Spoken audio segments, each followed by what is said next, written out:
No, there's the Fleur puppy in there. Ah, there's the Eh, puppy. The puppy came to join the recording session. Oh, Yep. Dom. Tom said, fuck that. I'm out. I don't like dogs. Who doesn't like dogs? Dominic. Dominic doesn't like dogs. Yeah, I guess. He's not a dog person. I don't know if he's a pet person, to be quite honest. He once said he had a pig named Wilbur. I What? believe that was on an episode of this very show, the Pretty Neat Podcast. Wilbur. Your Isn't wax that is from Charlotte's Web? No, I'm not waxing. I haven't shaved in a little bit, so it needs to be trimmed a little bit. But yeah. as a result, because of the way that I shave it, I shave this part and I try to let the top half grow out a little bit, so it's long enough that I can shape it and Yeah. make myself really look like Doc Holliday a bit. Yeah. I Val like Kilmer it. tombstone. I do Yeah. too. I probably need to clean up the sides, and Ashley hates it, because Yeah. it's prickly, Yeah, I get that. Prickly stash. prickly But stash. there's something that's so intimidating if you're like in a sit down with somebody and they're listening intently, twisting their tips. It is a easy trait to pick up as well, because Cliff does that all the time, where he always just plays with his mustache when he's thinking. Y- But it's also a bad poker tell. So, Oh, really? well, yeah, if you're just like you're always like, what should I do here? And then somebody picks up on your tendencies. I suppose, yeah, yeah. Maybe you twist it when you're calculating odds, uh, meaning that you haven't made your hit yet, Yeah, right? you're trying to Something like price that. somebody in. Yeah. Oh, yeah, yeah. That's absolutely could Like, be a I tell got the of the. nuts, but I don't want to bet too much because I want this person to play along. Yeah, I gotta twist my tips while I figure out how to tickle this pickle. Yes. Wow. I think we found the Tip name of the twisting episode. and pickle tickles. Pickle Yes. tickles. It's time for the Pretty Neat Podcast.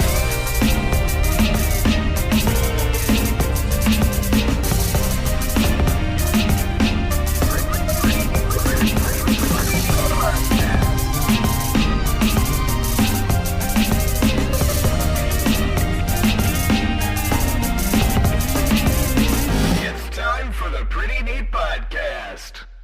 So, Oh, before we get started with the shenanigans, so the way I constructed my extra bedroom slash office, I wanted to get more natural light, so I put my desk in front of the window or one of the windows.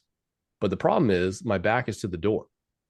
Well, that's not yes. really a big problem because the people that are normally in my house are my wife and my two dogs that I love and adore. So it's like not a big deal. However, it can still be somewhat jarring when somebody comes up behind you unannounced. So I got myself a mirror. I got a wide angle mirror that I put on top of my monitor that has adhesives that I can actually manipulate. And the added benefit that I just realized when I put it in today is that I don't have to look over to my left to look at the TV.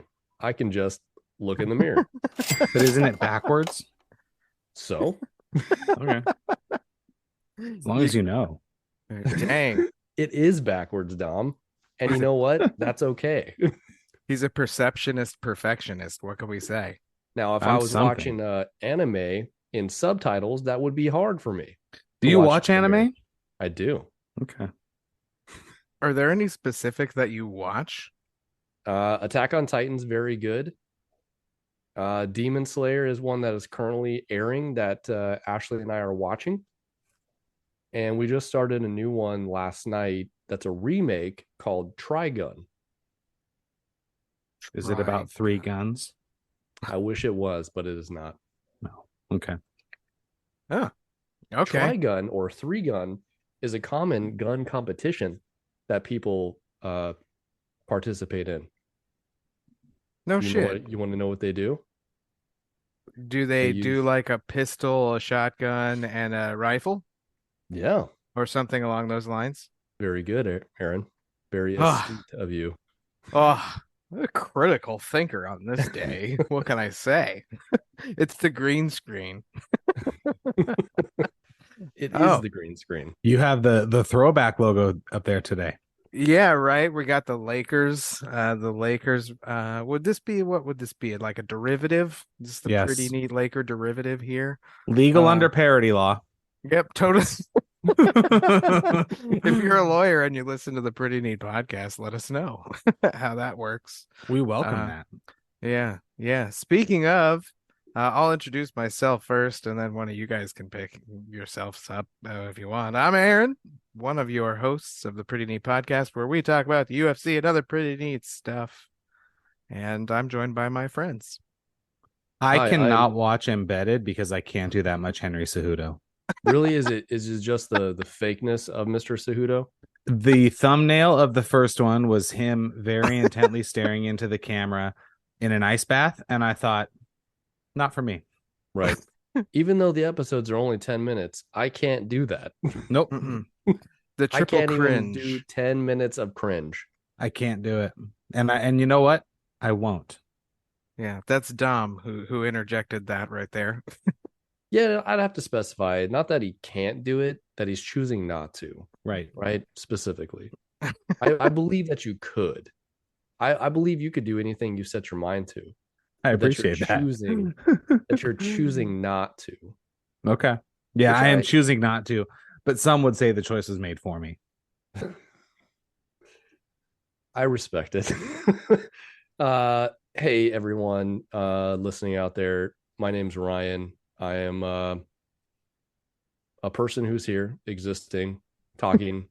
I won't fill you in on Embedded, which is now 2 episodes in if you're listening to this. You can fill me in. I'm just not going to watch. Yeah, it's everything you're saying it is, frankly. It's a lot of triple cringe being triple cringy.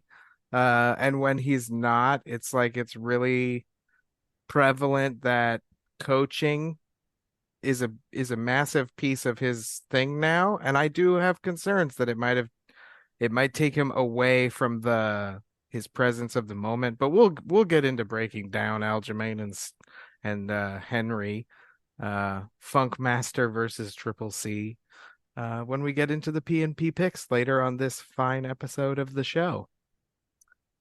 Go to theprettyneatpodcast.com, hit the mailbag to send us your questions and comments. We read them, and sometimes we respond to them on the show. And we also have a Facebook page now. We do? I made one. All right. Like, what? I didn't really do anything outside of that. News update. We have a Facebook. Wow. Yeah, we're not social media guru tech titans. We're just people with great opinions. We're definitely people with opinions. Yes. And we 100% verifiable opinions. I should add, they are opinions. They are our opinions. Cosign. 7 out of 8 psychiatrists would agree that it's an opinion. Yeah. Also, 4 out of 5 dentists would agree that we do have opinions. It's some comedian's joke, but it's like, what does the one other dentist think? I don't know. But you're right, Dom. That is some comedian's joke about, hey, what's that other dentist saying? If 4 out of 5 recommend this, what is he recommending? But here's the issue with saying that something is a good idea because 4 out of 5 people think it is. That means 20% think it's not. Right. Which is not 0. Which is way not 0. So that's a pretty big number. I like the old Britannic skit videos from the YouTube and E-Bombs World days where they have Herpex. It's a herpes medication that does not treat herpes, but does give you the semi-controllable ability to teleport. And and 9 out of 10 doctors agree that it's a pill. And that I think is my favorite advertisement of all time. That's pretty good. That's pretty good. Yeah. So that's a Uh, free shout out, which I there think aren't many on this show. there are not many on this show. I think my favorite all time like old internet thing was the Onion headline that said neighborhood's weirdest teenager orders complete Murphy Brown box set on DVD, which I just think is fucking great. My favorite. Never forget the old internet. Yeah, right. The Onion Man. My favorite was like a child prayer. God answers prayers of paralyzed dying child. No, says God. Now this is literally their first one here. Man who Googled how to kiss 2 years ago, currently going on full-blown misogynist tirade. Wow. Oh, the Onion is still living it up. I love They're it. still, they're not going to miss every single one of them. I also almost as much as I appreciate the satire, I appreciate laughing at the people who repost it thinking it's real. Annoying house guest won't stop frolicking fully nude through man's imagination. Brave teacher rushes shooter to save student she's trying to sleep with. Brave. Man going through phase where life implodes and everything that follows is on the decline. I love that. Speaking of, how are the sports playoffs this past weekend? Been quite good. So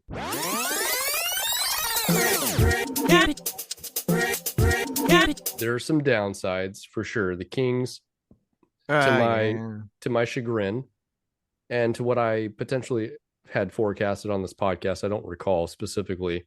I don't know if we made picks for that. I told them I think I told my family and friends, which you are both my family and friends in a sense.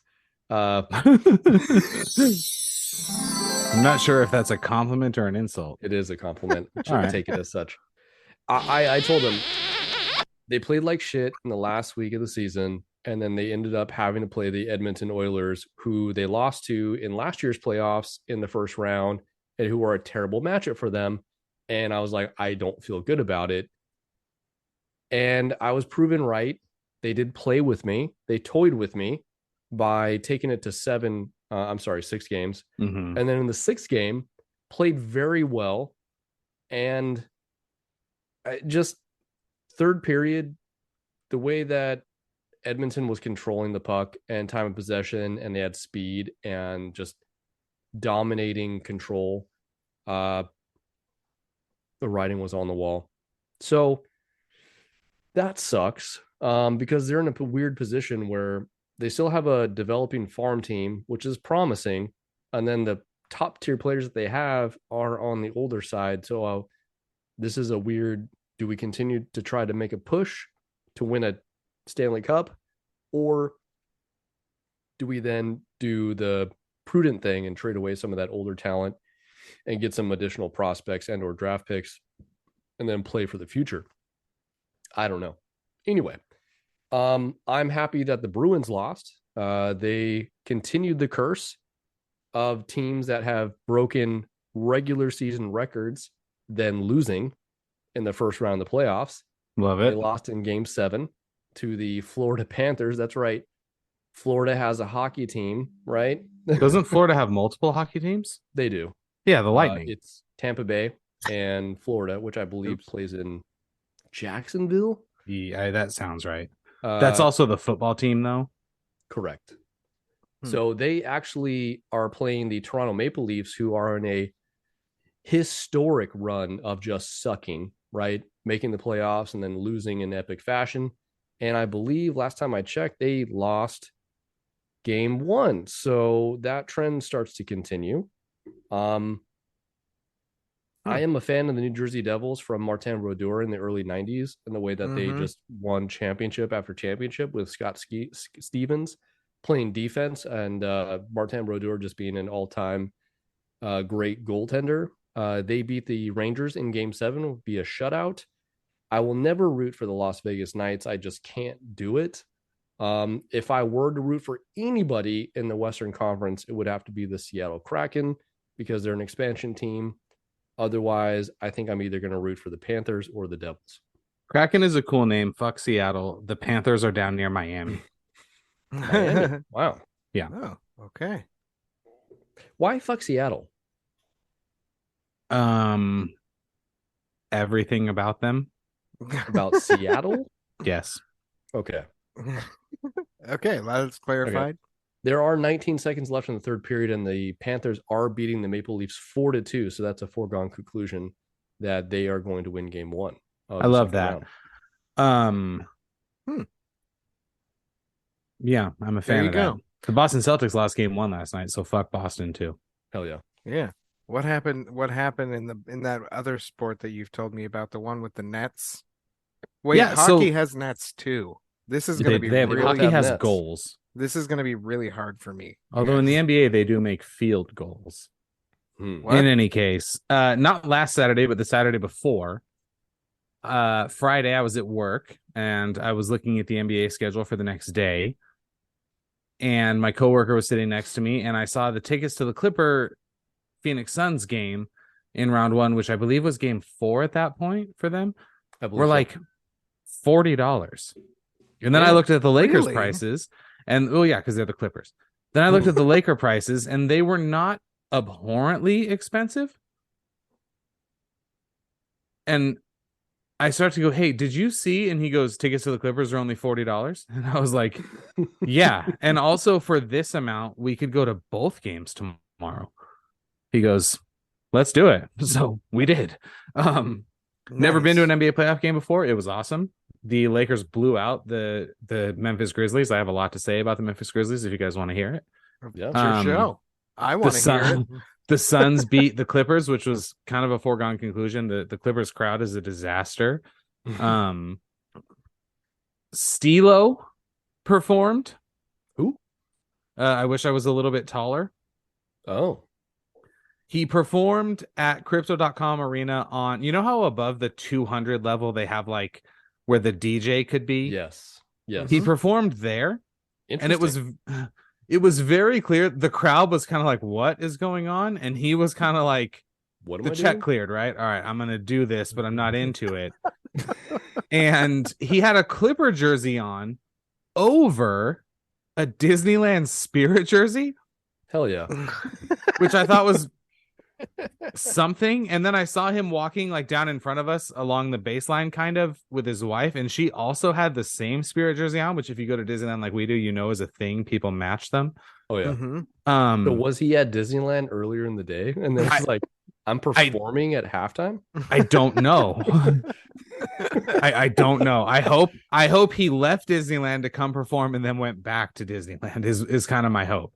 Oh, that'd be awesome. Driver, like, take me back. We can still make the parade. Which, speaking of, next Wednesday, the plan for me is Disneyland in the morning, Angel game at 1, then back to Disneyland in the afternoon. So we'll see how it goes. That's there a you go. Plan. You're it's proof that it can be done. It can be done. And then at halftime, Baby Bash performed. What? Remember Baby Bash? No. Well, he has like some rap songs that you would know. And here's the thing, he's 45. So don't get up there being all like, sugar, how'd you get so fly? With another 47-year-old who's like your hype man. It was really fucking strange. Oh, no. And just like, honestly, genuinely terrible. Wow. Genuinely fucking terrible. Then the Suns went on a little bit of a run, put the Clippers to sleep. Basically, they ended up closing it out in the next game. Then we went across the street and had some appetizers, no alcohol at Yard House. My coworker is sober now, and just waited for them to reopen the arena for the Lakers. And do you know who performed at the Lakers halftime show? I'm sure somebody far better. Aaron, search the Red Panda. Have you seen this woman? I haven't. I don't know what that is. It was so impressive. Is this the cartoon turning red? No, not her. Red Panda. Give me halftime show there. The Red Panda is adorable. Yeah, red pandas are sick. So this woman rides around on a giant unicycle and flips bowls up onto her head from her leg. Holy Wow. shit. Well, there she is. But here's doing the her thing. She gets like 8 bowls at once up onto her head. And she takes her leg off while she's riding the unicycle. Yeah, she's balancing with one leg. And she's just going to kick it on top of her head. Oh, look, she's putting a bunch onto her leg. That's 3 bowls right there on her leg. Yeah. No big and deal. like a stack of them on her head. Of course, God, dude. Of course, she would kick them off her fucking foot onto But the top of her. She did legitimately, I think, like 8 bowls. Oh, this dude tossing her bowls. Yeah. Just catching them still on a goddamn unicycle. I mean, that's child's play for her, right? I can catch bowls. I'm throwing bowls onto my head. If I gave both of you 50 years to learn how to do this, you would never be able to. No, I would. You gave me 50 years? That's an exaggeration. 50 years? I would definitely be able to do it. I don't agree. My back would break in half. This is intense. If anybody's curious, go search Red Panda halftime show. If you take your leg off of a 2-wheel bike, you're falling over. She's doing this on a unicycle that's at least 8 feet in the air, and I know that because she had to get up on a ladder to get on top of it. Damn. Yeah, that is a great question. Like, how does she get onto the unicycle at that height? How do you so I'm even assuming learn they just you hold can it up? do this? So she see learned how how to ride a unicycle when she was a child. She flips the bowls over. Yeah, she has them like stacked in end over end. Woo! Intense. And yeah, so it goes on for like getting... 12 minutes. And I was like, that's the most impressive athletic thing I've ever seen in my life. So what if she's doing the halftime show and then she fucks up, right? It has to happen into sometimes. the hard court, I guess, yeah. Right? Oh my God, that'd be so scary. Anyway, no Kinahuras on this show. We don't. The Lakers blew out the Grizzlies in that game. They beat them the next game. Then they lost, whatever, and then they absolutely annihilated them the other night. And they pick up tonight against the Warriors. Yes, I'm excited for it. Prediction? It's gonna go 7. You think? I think so. Okay. It's hard, right? I mean, predictions in themselves are highly volatile. But with what the Warriors can do when they go on a run and they get hot, right, so to speak, when they're shooting from 3 and they can't miss, right? Yeah, it's very difficult to beat. I'm very happy with how the Lakers can match up against who they have size-wise, right? Perimeter defense and being able to switch. And have somebody that can stay on Curry through the pick and roll and the screens Vanderbilt is going to be really important. Yeah. Just because if you go under a screen, he's going to shoot a 3. You just can't. Well, he may very well shoot it if you don't go under the screen. He could do that as well. You're not wrong, right? He will shoot a contested 3, but if you go under a screen every time, they're just going to give him the ball, and it doesn't matter where he's at. He will shoot it. Yeah. So a lot of it's going to be the Lakers cannot give up transition points. They have to rebound effectively, not commit stupid penalties or fouls. Sorry, penalties are hockey. Okay, we're not over it either. But I do like their chances if they can play a controlled style of basketball. They need to utilize Anthony Davis like so much. They have to just give him the ball constantly and allow him to work inside and then kick out. The Lakers are going to have to make shots. And it sounds like what I'm saying is like trivial, but really like the offense has to run through him and then find the open person and actually make those shots. Yep. If they can do that, I think they win in 7. It's going to be a tough. Okay. And honestly, if they beat Golden State, which is a real possibility, I like them against Denver. Okay. I like them against Denver because I think Denver's going to, right now, like just how they're handling Phoenix, seems like they might sweep them. It'll probably go 5, but they might sweep them. I don't really find issue with anything you just said. I don't want to talk about a Denver series just yet. You got to get there, cross that bridge when you come to it. I don't want Jokic to be as good as he is, but he is fucking incredible. So at some point, I'm just gonna have to admit he is as good as anyone on earth, and it's just what it is. I actually think the game plan against Golden State is gonna be kind of similar to what it was against Memphis. I don't want them fouling. If Steph Curry gets fouled on a 3-point shot in the whole series, I'm going to be upset. I can't have that. You cannot give him free throws. You know what I mean? I think you can, in a similar to the kind of the way they handled John Morant, do what you can to make him work for it. I think you can let him score 50 because I don't know if they have enough offense outside of that to beat the Lakers. I'm going to stop shitting on Steph Curry. I've been very critical of him. I, for the record, I do not think he is as good of an all-around basketball player as everybody else seems to. Mm-hmm. He is obviously the very best shooter who's ever lived by many, many miles. And I don't have an issue with that. It's just the truth. It's irrefutable. I think he is a negative on defense. I don't think he's really all that good of a passer. He finishes around the rim really well, like little things, because they're so scared of fouling him. He has an advantage there. He does. I mean, any effective basketball player is going to use that as an advantage. Yeah. He's averaging just under 5 rebounds, just under 5 assists per game so far in the playoffs. Anthony Davis had a monster season series against them. I expect him to comfortably lead the series in rebounds again. You could probably make it. He'll definitely, at least hopefully, if the Lakers are going to win, he's going to lead them in points. I think the thing the Lakers have that I don't think the Warriors have anymore is there's going to be the game like we saw against Memphis where someone like Rui or maybe Malik Beasley, maybe they start to go in for him. One of those two guys is going to come in and give you way more than you expect. We actually saw it twice in the Memphis series with Rui, and he played well outside of that series. Yeah. Well, he led those or outside of those first two games. I'm sorry. He shot at a very, very high level. Yeah, he attacked the hoop well. He's a big body. Like I like a lot of what he brings.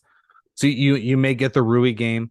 You're going to get the Austin Reeves game where he goes for 27 to 32. You're going to get the D'Angelo Russell game like we saw in Game 6 where he goes for 30 plus and is going to give you 17 and 7 in every other game because you can basically write in his stats. That's what he's going to do by the time the final horn goes off.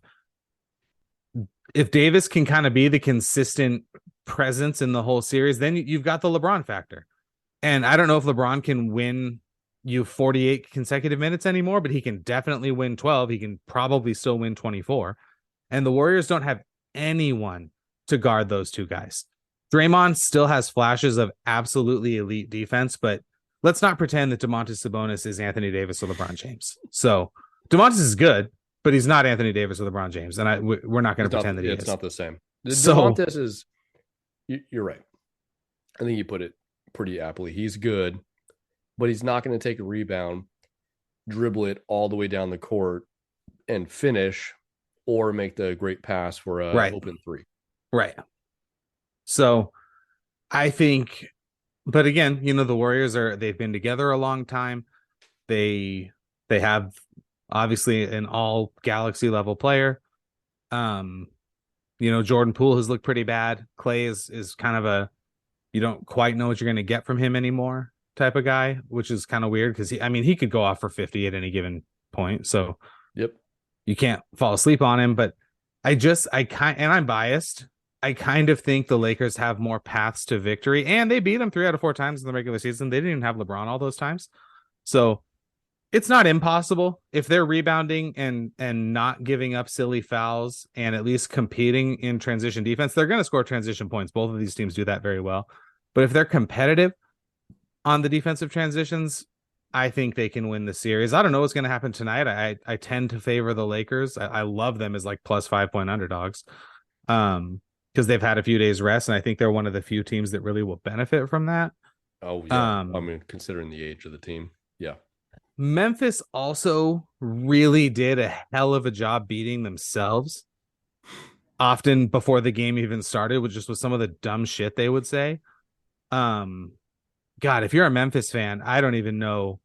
Or if you're like running that team, you're suddenly like, oh, okay, well, our very best player is maybe 6 feet tall and he has to be right at the rim to be effective, which means we're never winning the title, because never once in basketball history has the team that won the title had their player be that short and need to be that close to the hoop to be effective all the time. There is not a single example. Because he had a couple moments in the series where he shot the ball very well, but he's not like a lights out No, jump he's not shooter. known for his shot. Jaren Jackson doesn't seem to really realize that he is allowed to rebound the ball, which is a bummer for a 7-footer. I think everyone saw defensive player of the year, but everyone saw for 6 games that Anthony Davis is a far better defensive player than Jaren Jackson is. So I don't really know what that vote means. Davis didn't play enough games, but there's no arguing what he did on defense. It's consistency. For sure, but for a playoff series, you'd rather have Davis. It's not even close. Oh, yeah. So, than Jaren Jackson anyway. So, we'll see. I think the Warriors have a real size problem against the Lakers. Well, that's the thing. So they start Looney, who is, even though he's a 7-footer, he's at a disadvantage against Davis. So if they just pound the post, that's a problem. But then they tend to play small. So, yeah. I mean, the Lakers either combat that and play Anthony, and then he would have to end up matching on Danny Green. No, not Draymond Green. Sorry, Danny Green played for the Lakers a few years ago. Yeah. Play on Draymond, so that takes him away from the paint because Draymond's going to stretch the floor a little bit before he goes inside. But then the Lakers can match up everywhere else because they have enough wing defenders that they can put in rotation that they wouldn't be a liability on offense. Yeah, it'll be interesting to see. I think you figure they'll have Wiggins guarding. I don't know. I think they would put Draymond on LeBron. Probably. Who do you think Wiggins is going to guard though? I don't know. Maybe see if he can get him to just like he being Steve Kerr can get him to just completely take Austin Reeves out of it or something. Because Wiggins, when he's locked in, is a good defender too. Yeah. No, Wiggins is a really good player. The thing is, he's coming back from injury. He hasn't seemed like he's been in full swing. I mean, there's variables there. I think he's a bit inconsistent in the first round when he was scoring the ball as well. And their second unit, it's like they don't really have an identity. Yeah. They're just, I don't know. They're just trying to make the best of the situation. Yep, I agree. Everyone's making a big deal out of Steph's record in the playoff against LeBron, but all those came in the finals, obviously. And what's more, he had Kevin Durant for half of those. So let's pump the brakes on some of the Steph Curry stuff. I really like Steph Curry. Sure. I'm not as down on him as you are in terms of a player.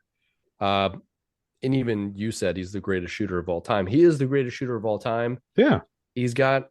I think his handle is underrated. And you mentioned it, his ability to finish.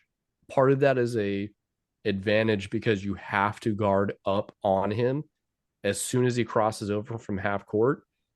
So if he makes a move, he's got a step on everybody to be able to finish at the rim, whether that's a floater, whether that's a layup, or a kick out. I think he's a great player. I didn't realize he was 35. Mm-hmm. So I don't know if that really changes anything, but LeBron's 38. I didn't realize that Steph was right around that age as well. Yeah, he's older than people think. He was Davidson University, right? Yes. Was not. People thought he was too small. He didn't get off to just this blistering start in his NBA career. He had some injury problems, and again, I'm not trying to knock him. He had notorious ankle problems for a long time. Yeah, he just couldn't stay healthy. Clear first ballot Hall of Famer. His wife annoys me. I don't disagree with you on that. Doesn't really have anything to do with him, but that's I mean, it's his wife. His wife annoys me. So Aaron Rodgers is sitting courtside at the Knicks game. Yeah. Next to somebody with a chain that says Sauce. Is that Sauce Gardner? I don't know. Sauce Gardner is a guy, I saw, right? I saw it. I didn't know who that was. I thought maybe it was another You have any New York Knick. Any Sauce Gardner is he's the Jets cornerback. Okay, so another yeah, Jet. that's him. You have any NFL draft thoughts? So the Texans, right? They drafted a quarterback and then they drafted to the very next spot to take a linebacker. Well, I guess it was like number 2 overall prospect, which is great, but that's wild for what they gave up in terms of draft capital in the future. I don't know how to feel about that. I mean, I like Bryce Young and I like CJ Stroud. Yeah. The Colts taking Richardson, which is like he's a project. And unproven as a starter with only 1 season at Florida starting as a quarterback. Interesting. But I mean, overall, I was, if I'm a typical Chargers fan, I was disappointed. They had an ability to take like a Tyreek Hill type, and they passed up on him and took a guy who is essentially Mike Williams at 6'3", 215 pounds. Do you really think there was a Tyreek Hill in this draft? A Tyreek Hill type. What is that? He plays wide receiver? No, he's a short, really speedy wideout who can play multiple roles in the offense, where the Chargers need somebody who can run a deep ball, because now they have Kellen Moore as their offensive coordinator, who was formerly the offensive coordinator for the Cowboys, and that's what they like to do. They like to attack deep with a lot of vertical routes, which is great for holy shit Justin Herbert. Yeah, which is great for Justin Herbert because he has the arm to do it, and they didn't really utilize his strengths in the last year. So I don't know. Okay.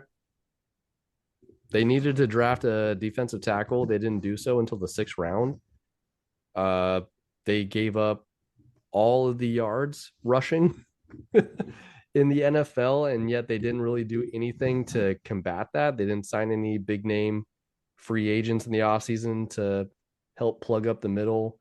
I mean, they did draft 2 linebackers in the 2nd and 3rd round, but I mean, that necessarily wasn't the problem. It was not making any movement on the line. The line is very important, and they didn't really address that at all.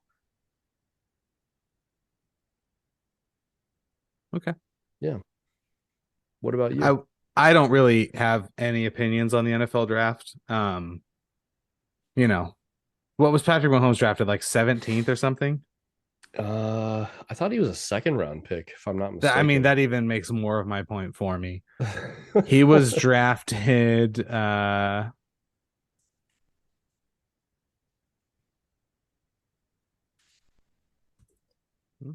don't. Who knows? Overall. 10. Oh, okay, that's fair, I guess. What year was that? That was 2017. The first overall pick in the draft was Myles Garrett.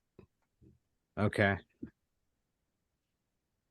Would you say you'd probably rather have Patrick Mahomes than Myles Garrett? Fuck yeah. You know what's even more stunning is that was the year the Chicago Bears drafted Mitchell Trubisky at like number 3. Never forget. and the Chiefs just were like, yeah, we'll take this guy at number 10. If I remember correctly, that was widely touted as somewhat of a stretch, and he's the best fucking quarterback in the league. So Deshaun Watson taken 2 picks later.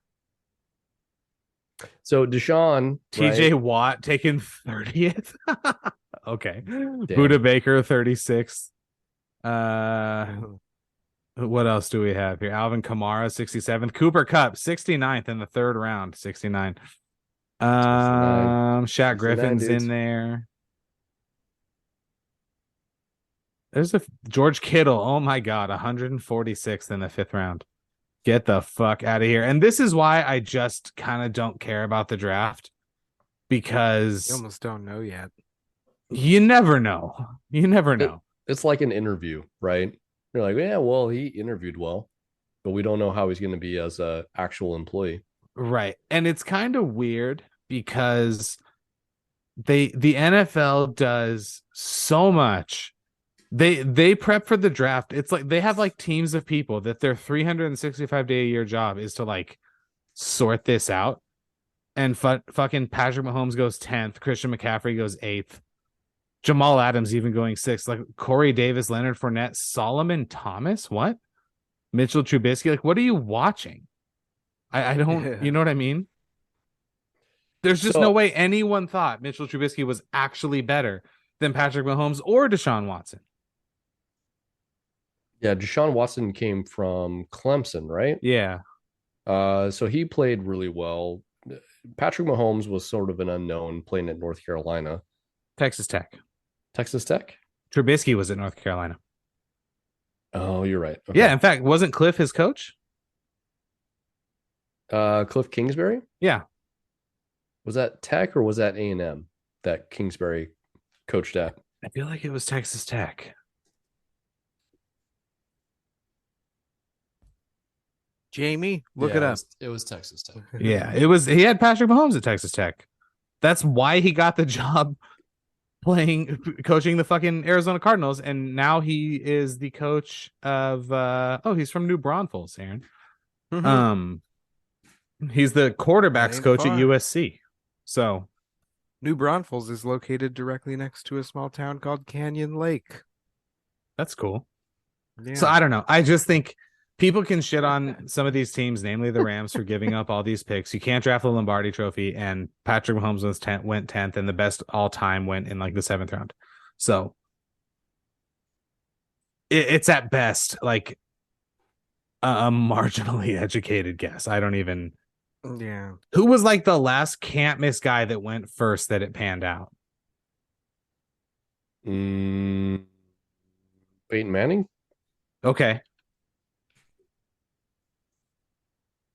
Is that it? Okay, let's see. Ranking all 52 number 1 picks. This is prior to 2019. Number 52. Ryan, you know and love this guy. Played in your division. Jamarcus Russell. Damn right it is. Let's see. For an arm.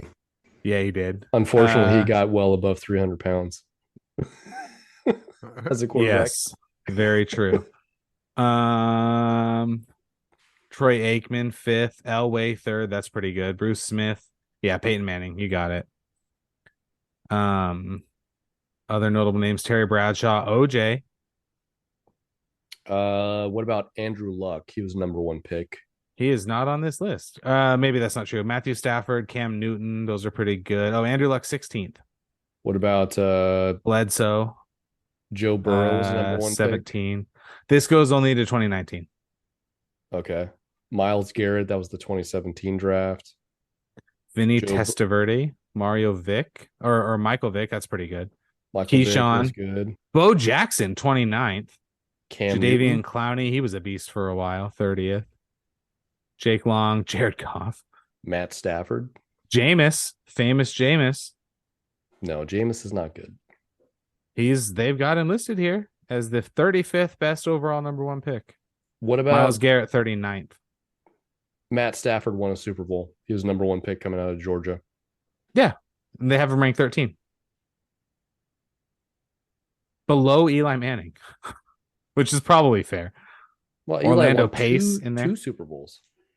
Yeah, he sure did. I don't know. All I'm saying is, who knows, right? It's the NFL draft.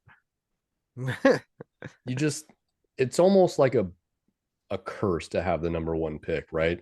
Unless there's you know what?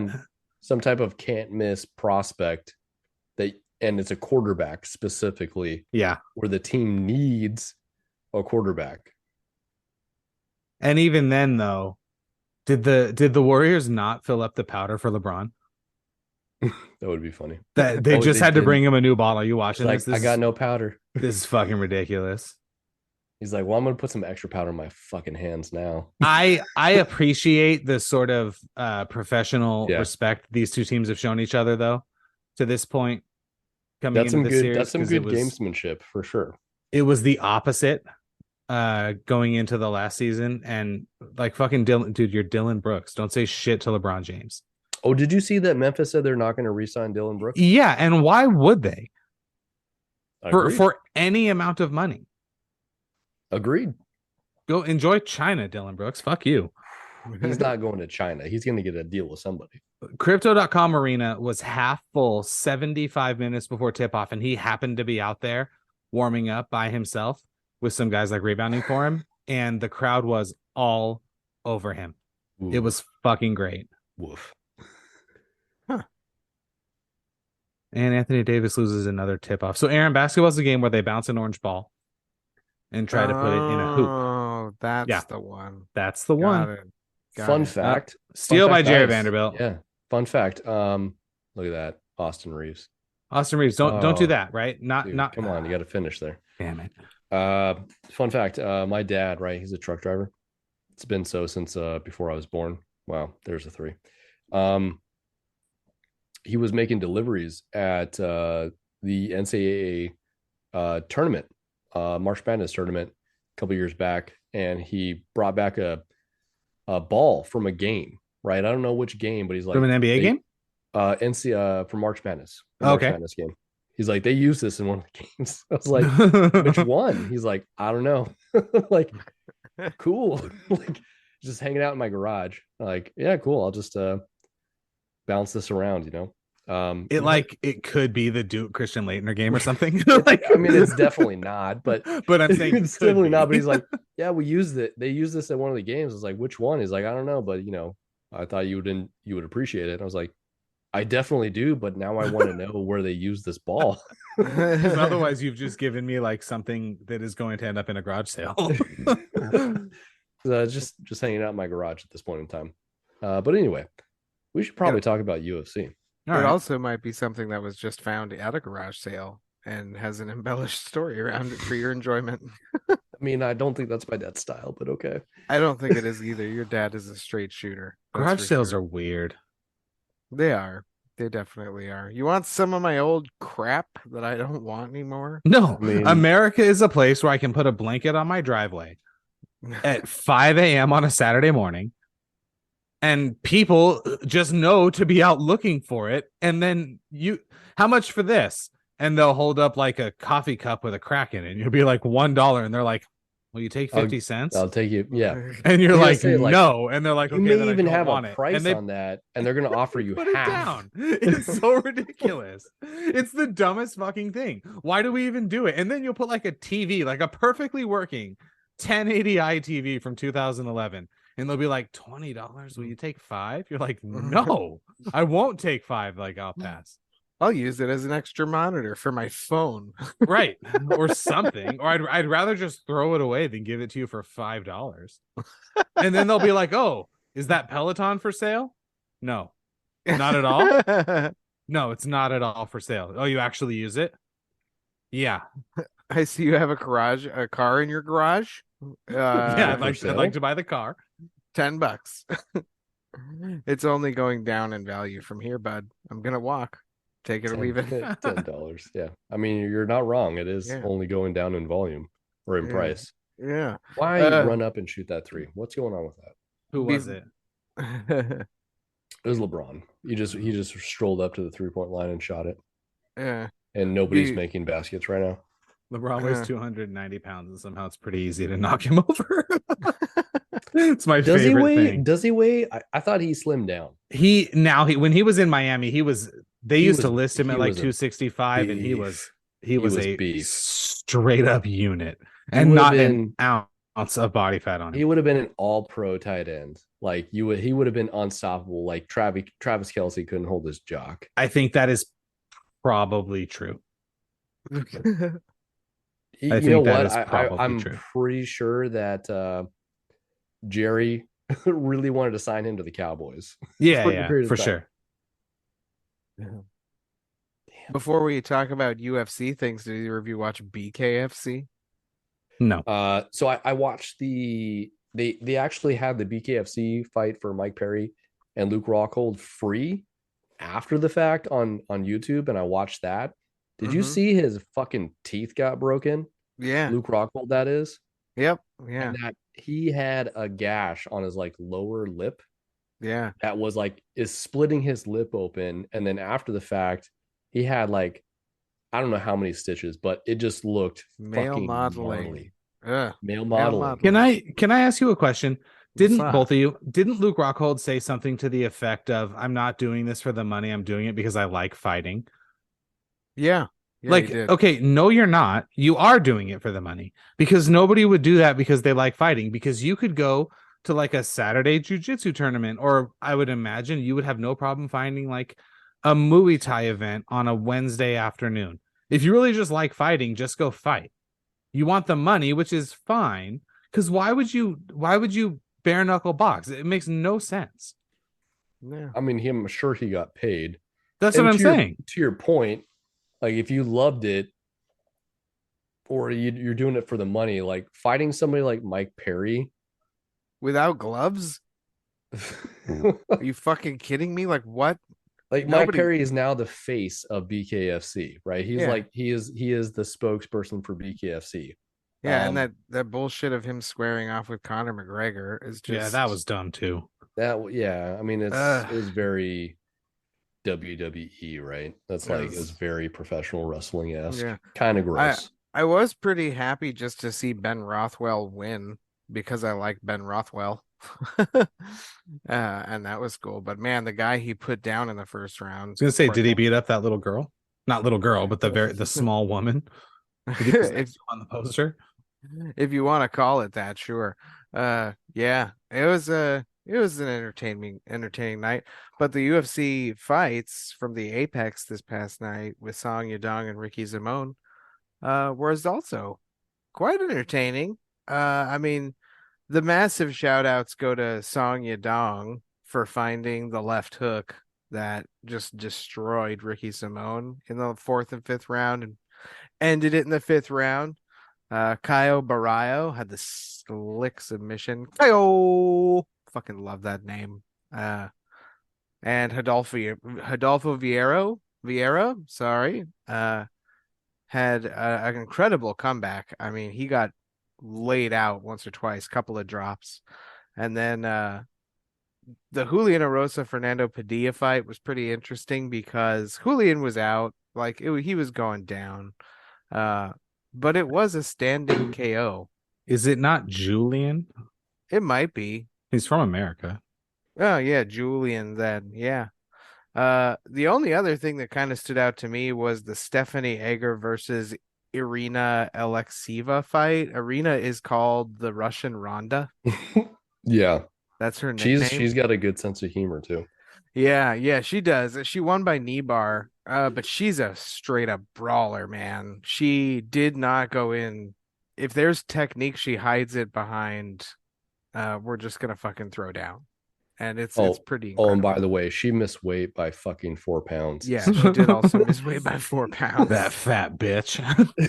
Russian supplement. That's 135 too. So like, yeah, right. That's tough. Speaking of Russian supplements, did you guys see, F1 Drive to Survive in full swing on Netflix? Yeah. They're doing a Tour de France one. Really? And you guys don't have to be into riding bikes. Those guys are fucking savages. So it'll probably be an interesting show. Unfortunately for Song Yadong, it kind of doesn't matter that he won.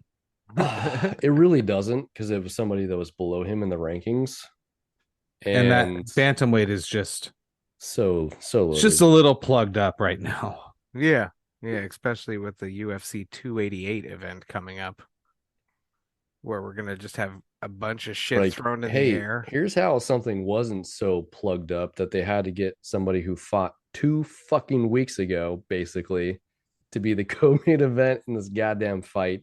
And fight somebody who just ended his stint through Ramadan 2 weeks ago as well. Belal, yeah. Ramadan ended at on April 20th, right? Mhm. So for the uninformed, right, you can't eat or drink anything from sunrise to sunset during Ramadan, which lasts for approximately 30 days. And he was It's training during that. it's the water part of it that concerns me for him. It's not so much the Yeah. eating. Yeah. Yeah. The hydration part is Well, just think he said he was training during that. And then he made a really poor taste joke that he said he had to cut 30 pounds to make weight. And then some governing body was like, what? You have to cut 30 pounds in a week? He's like, no. I was joking. I only have to cut 14. yeah. But Sure. still poor taste.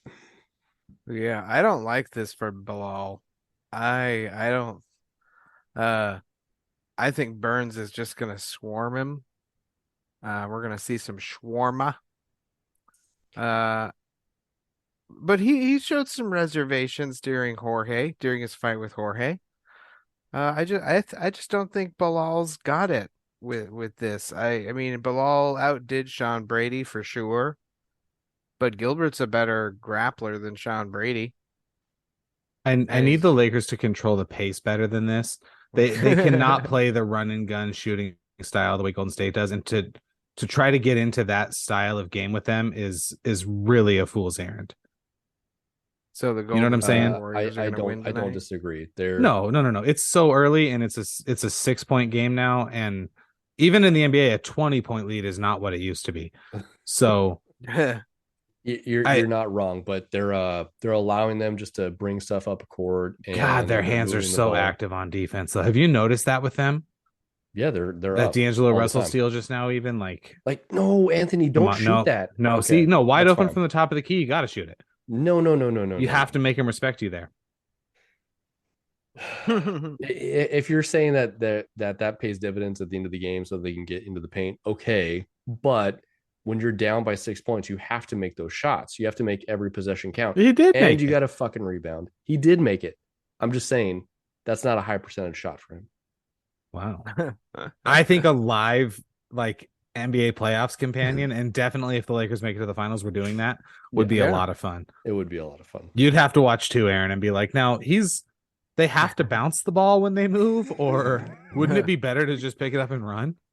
You have like Khabib does with the Dagestanis at their gym. Yeah. Isn't that what basketball is? Why is he not tackling him? Yeah, this is fucking stupid. You have the Twitch login. Go for it. I think you should stream. Back to UFC 288. I agree with Aaron. I don't think it's good for Belal. Oh, defensive genius Gary Payton II saying, watch out. I fucking love that. He was on Orlando or whatever the fuck until like February. Warriors fans like, we got Gary Payton back. All right. That'd be like me being like, they have Austin Reeves. They're winning. Like, no, that's not how it works. I mean, there was an ESPN article 2 weeks ago that said Austin Reeves was the key to unlocking the Lakers, which is... Yeah, and you know what? I didn't read it, but I did see the headline. You saw the headline, you're like, wow, second-year player Austin Reeves is the key to Lakers' success down the stretch. God, I sure hope not. You know, I sure hope not. I like Austin Reeves, but he is prone to going off, and he does play good, sound basketball. He's having a moment. But let's not get ahead of our skis, right? Nope. Come on, D'Angelo. Speaking of not high percentage shots, off balance threes. Yeah, dude, Rui. Come on. Yes. Okay. Anyway, Rui should have been a little bit more aggressive going for that rebound as opposed to watching it come to him. But I digress. Yeah. We need to talk about fights. I think Belal is going to lose. I think Gilbert's going to win. I don't think it'll be a submission, but I think it will be a decision. Gilbert looked really good and didn't suffer any damage. Belal has been training for a month while fasting. Yep. That can't be good for you. I almost think a TKO round 2 for Burns. You think so? Because of like the lack of hydration. I don't think he'll be able to focus. I think he'll look bad getting rocked a couple times. And I think that he'll get caught by something. And I just think it's so fucking sad that the UFC had to pressure him into taking this fight because they lost their co-main event. It's a fucking travesty. What was the co-main? Oh, Charles Flyweight. and Benil. Oh yeah, that's right. Yeah. Charles Oliveira, Benil Dariush. Yeah, Damn, and that Charles been gets hurt, right? And Yeah. Benil, that's another travesty, right? He's on such a win streak, and he could or should be getting some type of I title like shot. Rui. I Yeah. like Rui. That was good. Coming off the bench too. That's good. He was the 9th overall pick, and he played at Gonzaga. Like, to say that he's not a good player, the people who don't think he's good. Like, what are you talking about? Is he the best player on a championship team? No, but in the right role, in the right system, he can be very effective, and he's proving that. And I love Rui Hachimura. Rui, I love you. Speaking of injuries because of Charles Oliveira and Benil Dariush, Bryce Mitchell, of course, pulled out as well. Yeah. He's injured, and Mosvar Evloev's going to fight Diego Lopes now. I think is his name. Yep. Going in on 5 days notice. Yeah, good luck, Diego. I mean, this has Mosvar written all over it. Yeah. Evloev was already like a really good prospect, and I was excited to see him fight Bryce in terms of up and comers, even though Bryce is more of an established name. But now it's It would have been a unique contest. It's a lot less compelling now. Yeah. Diego Lopes making his UFC debut. Good luck, bud. Right. He did fight in the Contender Series in August of 21, and then he was in Fury FC and most recently Lux Fight League, Lux 028. He won in the second round. Huh. Go ahead and put him down for a loss against A. Rodriguez. See, sometimes we see this main card on a numbered pay-per-view, and this is definitely a numbered card, like in December when we're like, hey, what was the most forgettable card? It very well could be this one. It might line up for that, yeah. But sometimes a guy gets Chris Moutinho'd, and sometimes a guy looks better than we think. I don't know which one it's going to be. I would imagine if you are parlaying fighters, just throw Evlov on there because that feels like a lock. A relatively safe. Yeah. I mean, look at that. He was a minus 260 against Bryce Mitchell. Yeah. And this guy's coming in. No, not a chance. I mean, can we be honest about this card as terms of the main card for a numbered UFC event? I'll allow it. It's garbage. Yeah. It is absolute trash. Like, okay, so we have a championship fight, Aljamain, Henry. It's compelling. Which nobody's asking for. It's compelling to a certain degree. Sure. It does fuck up, like, pardon my language, but it does fuck up the whole bantamweight succession plan or like events of who is going to challenge for the title, because Henry's just inserting himself into that conversation without actually having Sugar Sean, Sandhagen. It could have been Aljamain versus Sugar Sean O'Malley. That would have been fucking amazing. It was supposed to be, really, and it wasn't. Right, and then some things that they can't control, the injury to Oliveira. That's unfortunate. They're trying to rally, and this is somewhat of a compelling fight. I just feel bad for Belal because I just don't think he has the time to accurately prepare for it.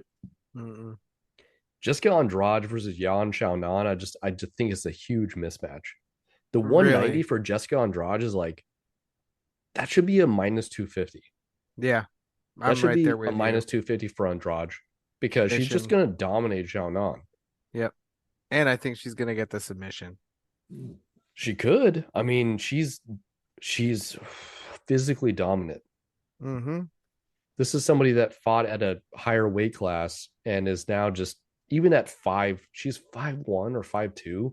She's a former champion, man. She's a fucking tiger. Yeah, she's a former champ. This is still her division in many ways. Who are we talking about? Jessica Andrade. You think she's going to beat Jan? I think she's going to beat Jan, and then that'll put her up against Rose after that. God, I happens. Do not care if we ever see Rose again. Same, but it's one of those things where... No, you want to see Rose again. You fucking love Rose. Yeah, I do. You're right. Not you, Dom. Aaron. Wow, we just discovered something. It's just kind of women's strawweight unfortunately, it's a curse with women's strawweight and women's bantamweight. A little less at flyweight now with Valentina out of the picture.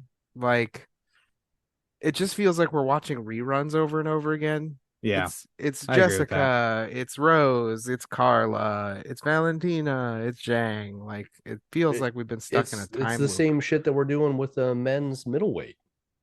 It's the A same. little bit, It's the yeah. same fucking people over and over Mm. that are now. I mean, we're talking about Robert Whittaker then fighting Izzy again potentially. Yeah. Give me a fucking break. I don't need to see that shit anymore. Yeah. But what if this time he beats him? What if It right? was We have a kind of competitive quadrilogy. once. Like same thing at 145, right? Max is undeniable. Like, is he really gonna fight Volk a fourth fucking time?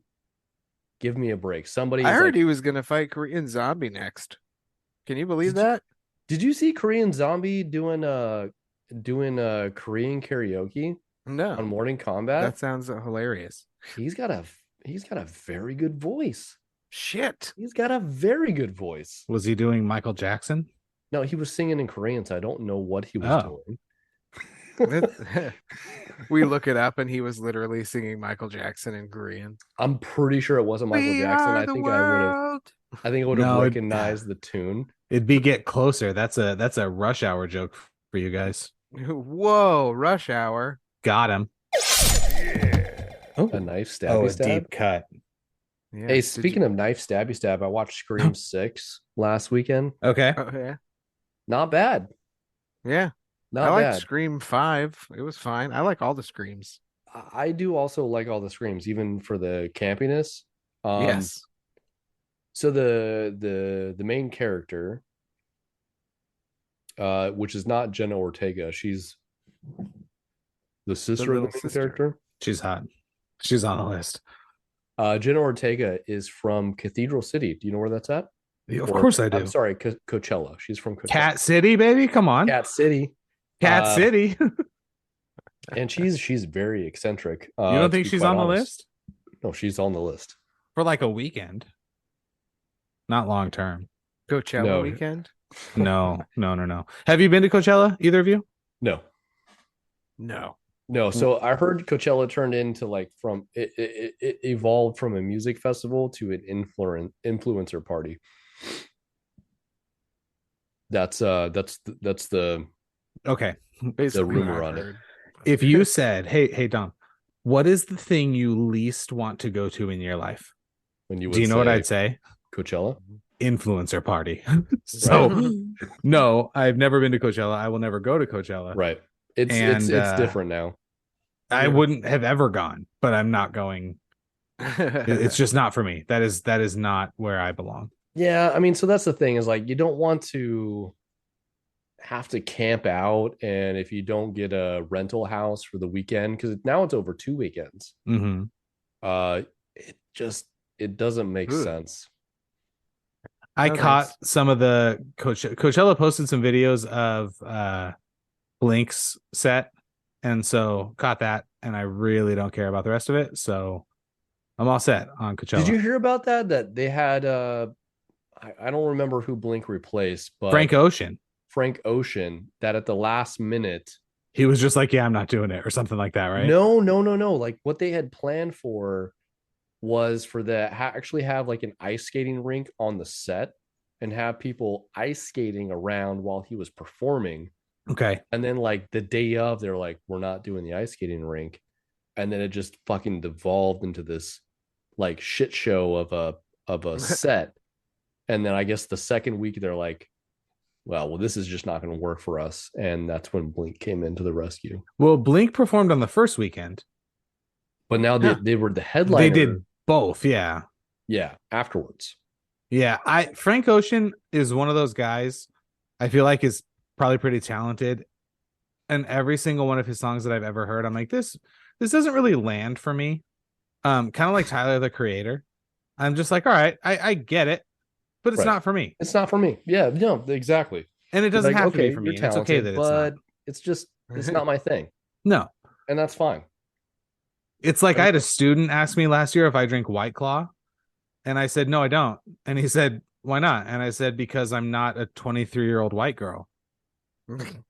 And he looked at me and he was like, oh, well, I like White Claw. And I was like, mm-hmm. He likes White Claw, but he's a minor. Senior in high school. Oh, yeah. Oh, come on, dude. Come on. I'm like, on one hand, I like that you feel like we have a good enough relationship where you can say that to me. On the other hand, if you're gonna drink illegally, drink like a fucking man. You know what I'm saying? Better, right? Get a Be 40 better. Get a 40 of Old English or something. Shit. And make the standard mistakes that were made by Play others. Edward Forty Hands or something. Duct tape Mickeys to your hands. We know how this works. Yeah. White Claws, I mean, I don't know. Are you concerned as a teenager? Are you really concerned about your caloric intake? I don't think so. No, they like it because you can't taste the alcohol and it's easy to drink. Mm-hmm.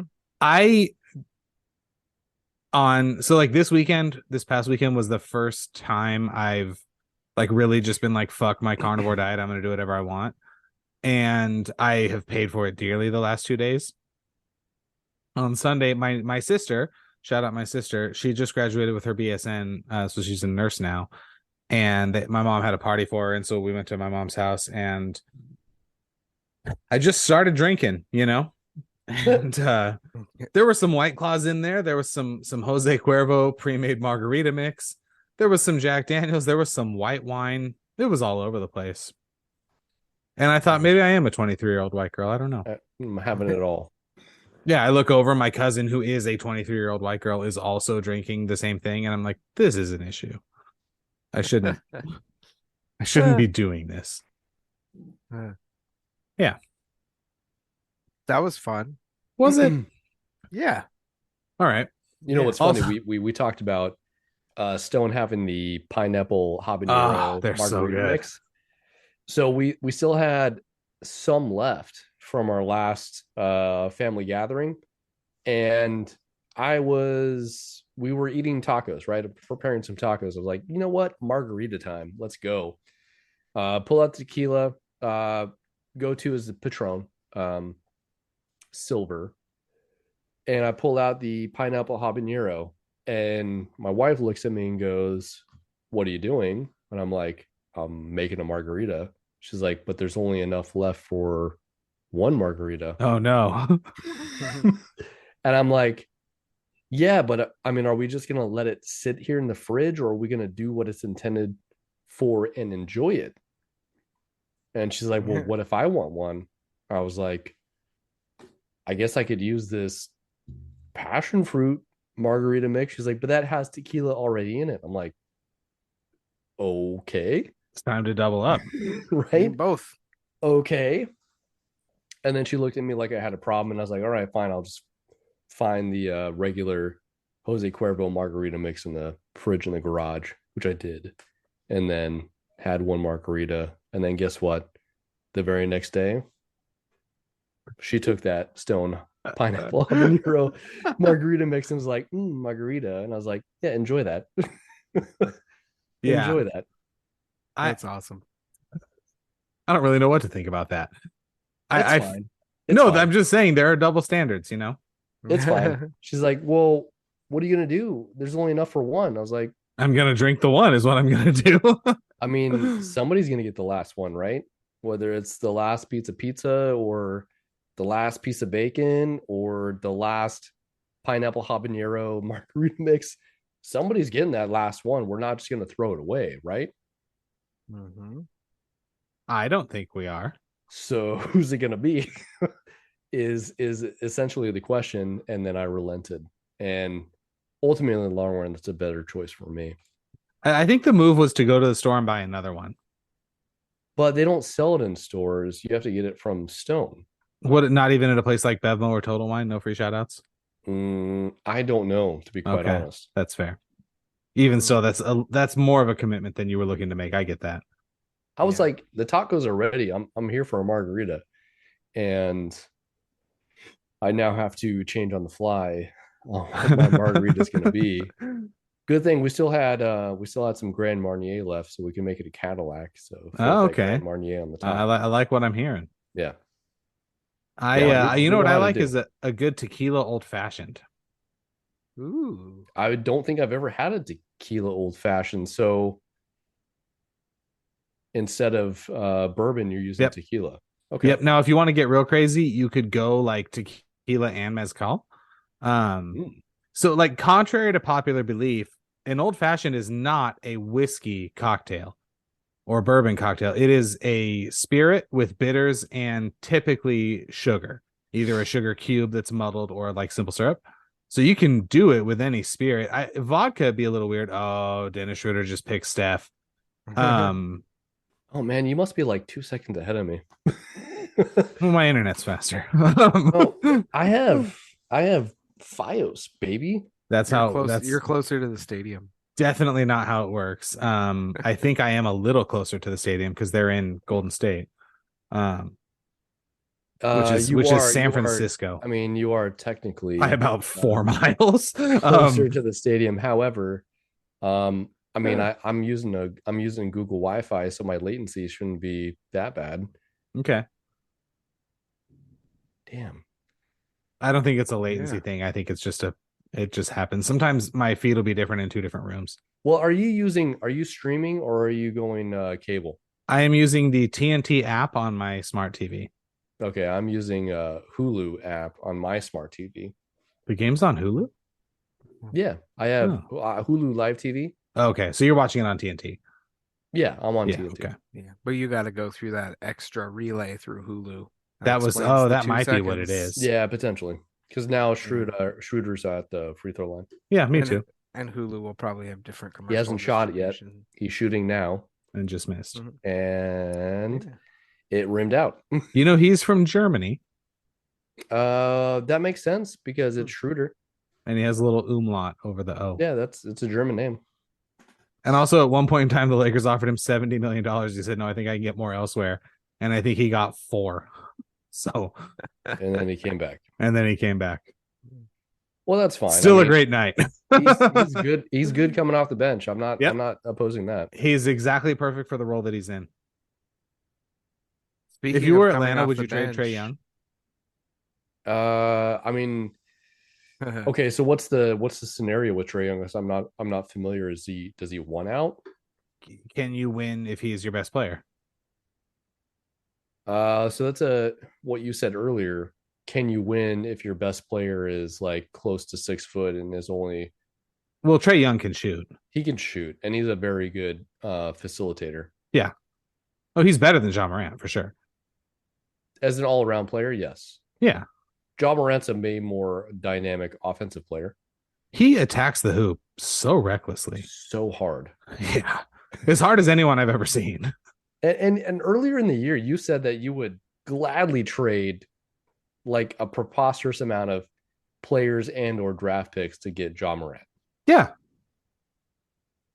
And I still probably would. And you know what? I tend to agree with you because especially if I could keep D'Angelo Russell. He came out and said that his off-season or his outside of the court activity caused them to lose. Like that's a lot of accountability for him to say that. I don't think he took that much accountability, but he intimated that they need to fix some off the court stuff, and he said it starts with me.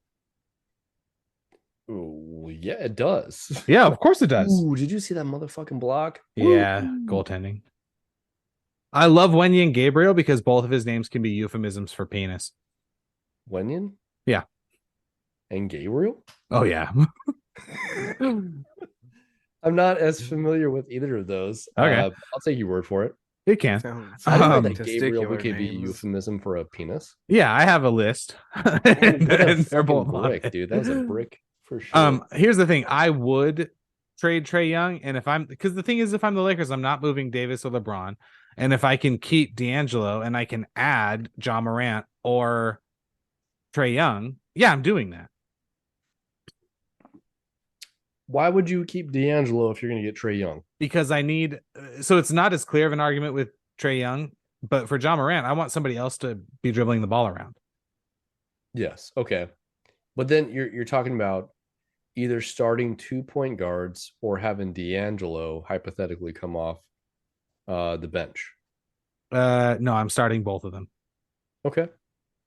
And that's not unheard of, right? No, yeah. We're outside the realm of you have to have a point guard, a shooting guard. You can have 2 points and just one be more ball dominant. D'Angelo is one of the guys, he does not need the ball in his hands all the time, or he can have the ball in his hands a lot. He does. When they traded him, so you know the whole D'Angelo Russell story, right? Yes. Welcome to the Lakers edition of the Pretty Neat Podcast. They drafted him, then they drafted Lonzo Ball. And I was so excited to see them play together because I do think it could have worked. And then they had to get rid of Timofey Mozgov's deal because they knew they were getting LeBron. And Brooklyn said, we want D'Angelo Russell with him and to take the contract. And so the Lakers had to do it. It is what it is. But I was not happy when they traded him. Minnesota, probably not the best fit for him. No. He was an immature kid. He's much more mature now. You can hear it in the way he talks. And I think he could totally play next to either one of those guys, for sure. No, to your point, I think the biggest thing is that he doesn't have to be on the ball, right? He can play off the ball, and he can be that kind of spot-up shooter or secondary facilitator, which on anybody who plays with LeBron, you're like, you have to be able to do that. Yeah. Because he's going to get the ball. Yep. He's going to take the ball in certain stretches where it's like, all right, mid third quarter, we're down by 5. Like, I'm just going to dominate every possession and just be available to get the ball and spot up and shoot. Because he will give you the ball. Yeah, no, he's an excellent basketball player. Like, for me, that's hard to say because Who, LeBron? Yeah. It's dude, he's better than excellent. What are you talking about? It's not hard to say that he's excellent, but it's just hard to come to grips with like how good he actually is when for a long period of time I despised him, right? When it was Kobe's Lakers and just competing and just the commentary around who's a better basketball player, Kobe or LeBron. In hindsight, if you're talking about all around basketball player, it's LeBron, which pains me to say, to be quite honest. Can I weigh in on that? Yeah, for sure. I'm a Laker fan. I have been since the day I was born. I will be until the day I die. I am more. There are two types of sports fan. I've talked about this with the Angels. Like, there are fans who like their guys, right? The Angels have their rookie shortstop, Zach Neto's playing really well. They sent down David Fletcher, who was the guy who had a good season in the COVID shortened year. And fans love him for whatever reason, because he's like undersized, he's kind of scrappy, and he makes the fundamental play, whatever, but he can't hit major league pitching. So you have to be able to hit major league pitching to play in the major leagues or be an astounding defensive catcher. And Fletcher is none of those things. So they send him down, they bring up Neto. Neto is better. And there are like many, many, many Angel fans, I'm not even exaggerating, who are like, I don't understand why we don't win the World Series every year. We have David Fletcher. It's like, it's like in the words of Barney Stinson, it's like you're asking me how the sky is blue, but peach cobbler is also delicious. Like that, you're not even talking about the same thing. For the Lakers, there are Laker fans who do not like LeBron, who don't want him. They don't care how many titles he wins for the team, whether it's 1, 2, 3, or just maybe it stays at 1, whatever it is, because he's not Kobe. And believe me, I spent years making the Kobe argument over LeBron. And then in 2017, I had to stop. And I was just like, well, LeBron's better. And if I'm being honest, he's always been better. There's really never been a point where Kobe was a better player. Kobe had stretches of being better, but game in and game out, it is what it is. LeBron is the all-time leading scorer. And trust me, Kobe wanted to be. So... like, so bad. He got to 8 straight finals in the modern era. That's never happening again. I say what you will. We don't have to like him. Some of his off the court stuff annoys me, but like for the spotlight he's been under from the time he was basically 15, he really hasn't made any mistakes. Seems like he's raised his kids pretty well. He's been with his wife since they were in high school. Like it's just one of those things where it's like you're just being a hater. Kind of to your point, right? You're like, as much as I hate to admit it. Right. As being a Laker homer for as long as I have been, to your point, you have to acknowledge that he's just so good at everything. And at 38, the way that he plays, it's incomprehensible. His competitive ability with people that are 10, 13 years younger than him right now. Yeah. He can still chase down and block shots. He can dominate. I love this. Do you see this split screen? I'm sorry. Do you see this? This is my favorite thing. They're showing Rob Pelinka sitting next, or like split screen with Rob Lowe, who is also at the game. Because they look exactly the same. It's fucking great. Well, it looks like my feed just stopped. So Rob Pelinka, Aaron, is the Lakers general manager, and Rob Lowe is an actor. Anyway, Rob Lowe, you may know him from Wayne's World. Tommy Boy. Hi, I'm Rob Lowe, and I have DirecTV. And I'm super creepy Rob Lowe, and I have cable. Yeah. Wasn't he in Tommy Boy or was he in Black Sheep? I don't know. There aren't that many voters in Garfield County or whatever. But to your point, we have to admit what LeBron is. It doesn't mean he's a better Laker than Kobe. He's not going to play here 20 years. Not going to win 5 titles. It's fine. But no, but he's already won one. He's already got one. And he's already got one, and it's not out of the realm of possibility that they win a second one since Milwaukee's out of the playoffs, right?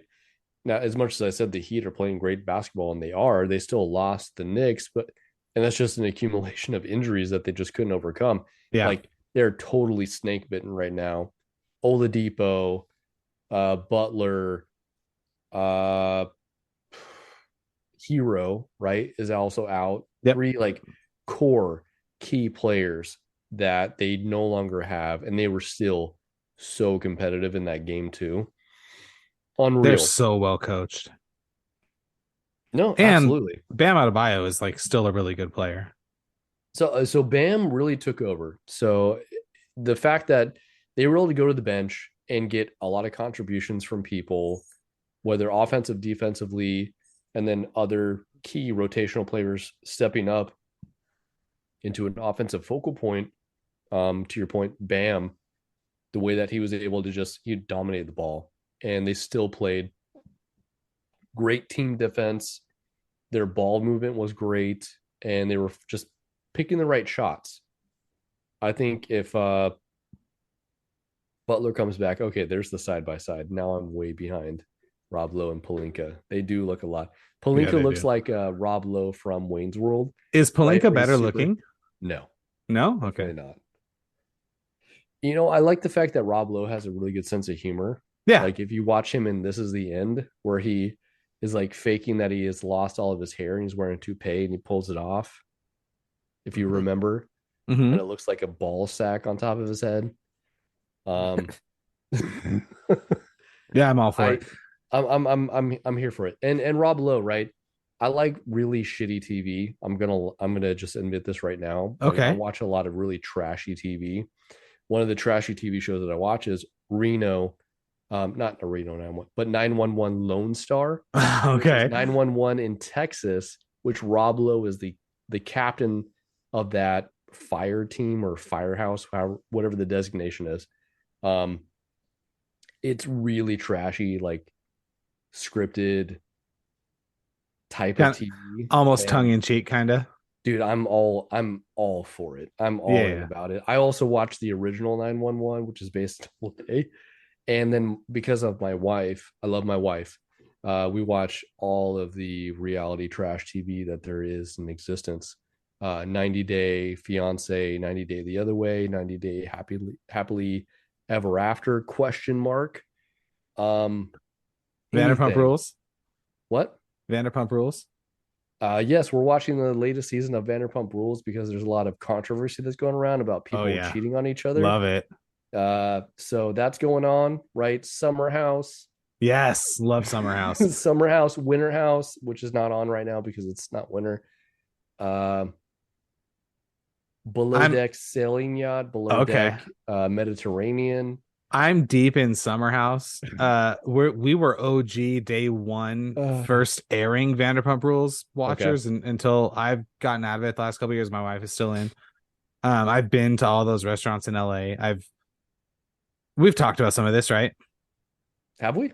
I've like shook So hands with a few of them and that sort of thing. You've been to Sir. I've been to Pump and I've been to Tom Tom. So, I used to think that Sir was like a play on the French term Sir, which means on, like sur la table, which means on the table. I think it kind of is, right? No, it's not. Oh. It's not. Actually, my wife was telling me the other day that Sir is an acronym. Oh, sexy unique restaurant. That's right. Yeah. And I was like, "Are you fucking kidding me?" Yeah. No, I did know that. Are you fucking kidding me? In person, Stassi and Sheena are like drop dead gorgeous. So is Bo, Stassi's husband. So yeah, we've rubbed elbows with them a couple, not like just because we happened to. Well, we went there because of the show, but you see them. Yeah. So yeah, pretty cool. Yeah. So that's Golden State's 3-point shooting is going to keep them in. Doesn't matter how much better the Lakers play. Well, they got a really good fast break transition. Well, it wasn't even fast break. They got it off of a basket. They just were getting down the court faster. This is going to be a much more competitive series than the Memphis one was. I told you. Oh no, yeah, it could. I if the Lakers win in 7, I hope it does. But was that not a foul? Like, is there no foul there? What the hell? Which one, LeBron? Yeah. No, they did not call a foul. No, I know, but I'm just saying, like, But is that not a foul? Like, he really doesn't get as many calls as people think he does. But it's kind of the Shaq thing. Shaq was fouled on every play, so it's hard to. Yeah, it's like the fact hard. that it just wasn't as effective, right? Yeah. Or made as much of an effect when they did foul him. Like, you really had to hack a Shaq, right, to steal a phrase. Oh yeah, to get that type of call. But then that was a strategy as well, because he just, for a man who could do everything and was so physically dominant, all he really had to do was work on making free throws, and he just never could fucking do it. If Shaq had Kobe's mentality, the best player of all time discussion is game, set, match for all time for Shaq. It's over. And I love Shaq couldn't play in today's NBA argument. It's fucking absurd. He's like, 7'3". You know what Shaq would do to the NBA today? He would like, just destroy the fuck out of here. So he's Zion, but like a foot taller. and not injury prone. Like, pretty healthy his whole career. Yeah. Zion is a physical force, but he's not playing full seasons. He's just constantly hamstring, foot, elbow, whatever the case may be, just not playing at all. Yeah, I mean, I think we're like a season away from comparing Zion and Ja Morant to Greg Oden and Kevin Durant. Although Ja was the 3rd pick, right? Who was the 2nd pick that year? What year was that? It was someone good, if I'm not mistaken. Pretty sure Ja went 3rd. Let's see, Ja Morant. 2019. Oh no, Ja was 2nd. Luka was 3rd. No. Ja was 2nd. That was the 2019 draft. Zion was number 1. Yeah, but who was number 3? Was RJ Barrett was 3rd. Who's playing on the Knicks? Mm-hmm. All right, so he's playing. DeAndre Hunter, traded to Atlanta via New Orleans. Darius Garland, Culver, Kobe White, Rui was number 9, right? Mm-hmm. Playing on the Lakers now. Cam Reddish. Tyler Hero, who ended up being 6th man, who is now not playing for the Heat because he's hurt. But he was drafted number 13 out of Kentucky. Jordan Poole, 28th that year. Damn. What did we learn on the Pretty Neat podcast today? That sports drafts are a literal crapshoot, and you just don't know. Fuck, like Bull, right? Bull, who's now kind of developing into a player, was drafted in the 2nd round. Yep.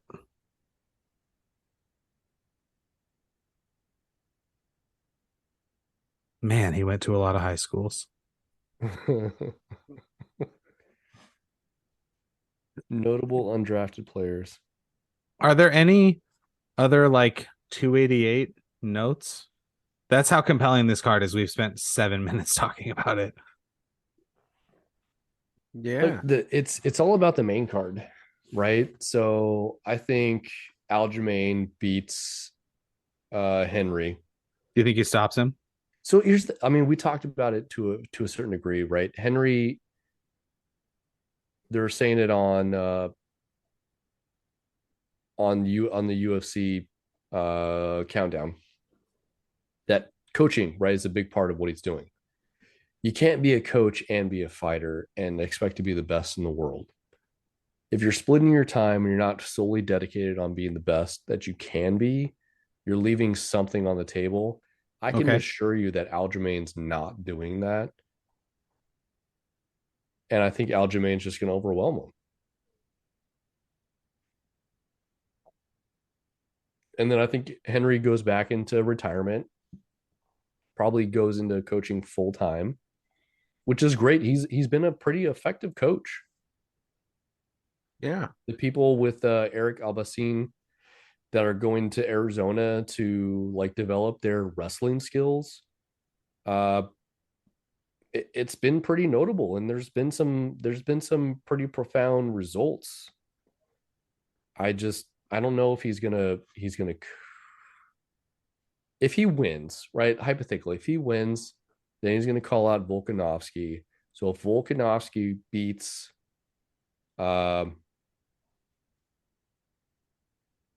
what's his face, right? From Mexico that I can't think of his name right now. Yair. If he beats Yair, then he fights Henry for 145. And then he sweeps the floor with Cejudo at 145. And then Cejudo goes back into retirement. So you're saying Volk is going to go down? No. Henry would go up. Oh, 45. Yeah. Henry would go up. If he beats Aljamain. If he beats Aljamain, which I don't think is going to happen, but let's just say, like, hypothetically, he does. Maybe there's always the chance that he overwhelms him and catches him with a shot, early finish, yada. But has he ever fought somebody this much taller than him that's this much of a reach advantage and like on par as far as the grappling stuff goes? The only thing that I can think of is Dominic Cruz, but I just don't know how tall Dominic Cruz is and his reach. He barely got past DJ's grappling. And only one of his 2 losses is Demetrius Johnson. The first time they fought. I remember being so sure that TJ Dillashaw was just going to fucking kill him. And that did not happen. That did not happen. Dehydration. That's what's going to happen to Belal. Aaron, who do you have? Which one? Main event. I think Cejudo is going to win. I don't think that Aljamain's going to be able to be the backpack he needs to be. I think that Cejudo will be able to explode out of grappling exchanges and pepper him with shots and will win either by decision or TKO. Oh, okay. Yeah. And that'll be because he rolls over on top of him after he probably gets taken down. Basically in Aljamain's backyard, although he's not really a guy that's like identified with a place, right? Not the way other guys are. I really don't know. I think if the best version of Aljamain shows up, I don't know if it's particularly competitive. They have it as a pick'em, -105, -115. So technically Henry's a little bit of a favorite. Yeah, and I think that has more to do with Henry's absence than anything. But yeah, not a very exciting weekend of fight. So the other news, I suppose, Francis will not be going to ONE FC. No, according to Chael Sonnen, he's already made an agreement with PFL, but that it's not finalized. Okay. And that if he even fights an MMA again, it would be in the smart cage. Okay. The smartest cage, which is honestly, that's probably the smartest decision for Francis if he's going to continue just in the MMA realm, I still think, and Dom and I were talking about it via text, like the biggest fight that he could make would be fighting Deontay Wilder right now in a boxing match, because that is fireworks. Yeah. And he could make millions of dollars doing that. I just don't know if Deontay is interested, if I'm being quite candid. I think Francis's problem as a heavyweight fight, in a heavyweight fight with one of the three biggest heavyweight fighters, any of them, the problem is those three guys don't need him. He needs them desperately. Yes. So, I don't really see it. I think Deontay is the only one he has a prayer of beating, and even then, I don't think he would. I just think he's the only one that he has a chance against, and I would pay to see it for sure. I would definitely watch that. I don't think Francis will do it. You don't think Francis would do it, or you don't think Francis would I think win? Getting knocked out by Deontay Wilder the way that it is possible to be knocked out by Deontay Wilder is different than getting knocked out by anyone else. I agree, because here's the thing, like Francis, devastating power is what we know from him. Well, we don't necessarily associate him with great defense. Like any sort of even marginal head movement? No, we don't. We don't associate him with moving his head at all or putting his hands up, etc. We just know him for devastating power. And Deontay obviously is well known for devastating, like unrivaled type of power. Yeah. His right hand is legendary at this point in time. And if we're talking about boxing, you have to give the edge to Deontay because that's what he fucking does, right? Well, and sorry, go ahead. No, I was gonna say Francis wants to do it, but he's not doing it. Deontay has fought really competitive rounds with Tyson Fury. Yes. He's knocked down Tyson Fury a bunch of times. Francis is not knocking down Tyson Fury. So,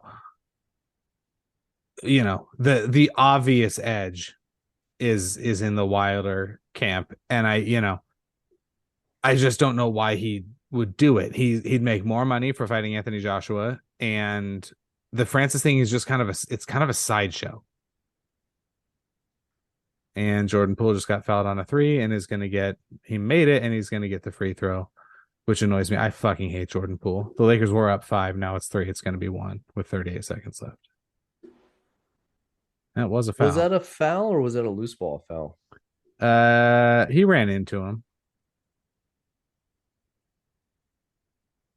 Yeah, that's a foul. How much time is left for you? I'm watching Anthony Davis shoot a free throw. No. There's 38 seconds left in the first half. Oh, Jesus Christ. It's a 1-point Laker lead.